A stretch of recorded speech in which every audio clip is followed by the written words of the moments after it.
My warm greetings to all the individuals watching me. Myself, Vaishnavi Jayganesh, and today I've got the opportunity to explain you about human circulatory system. And I'm from Real Academy, 9th ICSE Batch 2.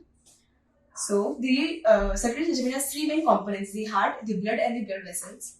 So, the heart, why is it important? Because it pumps blood to all the parts of the body, and the blood it carries oxygen, which is the main component of our body. And we'll even have a look through to the internal structure of the heart and the instrument you should listen to the heartbeats. So let's get started.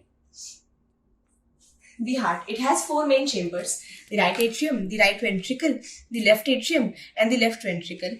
And the heart is surrounded by a membrane known as pericardium externally, and it protects the heart from any other external injuries. The pericardium is a double-layered membrane. It has a fluid in between known as the pericardial fluid, which prevents friction between the two membranes and also absorbs shock.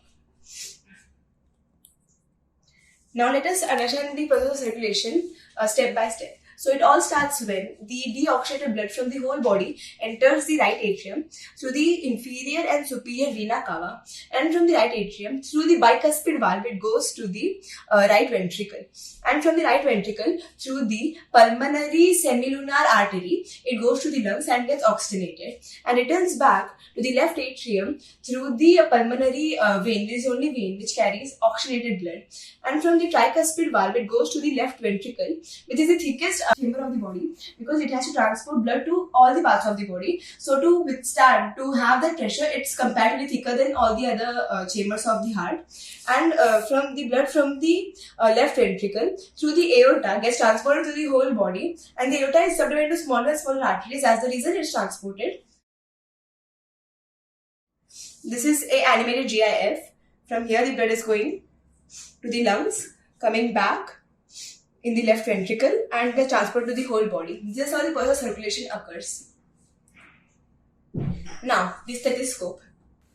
This is a stethoscope, and this is a really frequently used instrument by doctors.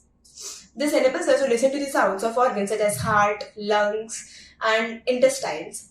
This is known as the earpiece. This is the ear tube. This is the tubing. This is known as the bell. This contains the diaphragm as well as the drum.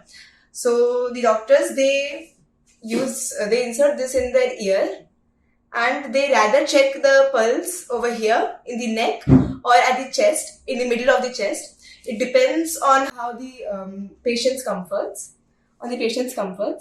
So this was a presentation on the human circulatory system. I hope you liked it. Thank you so much. Have a great day.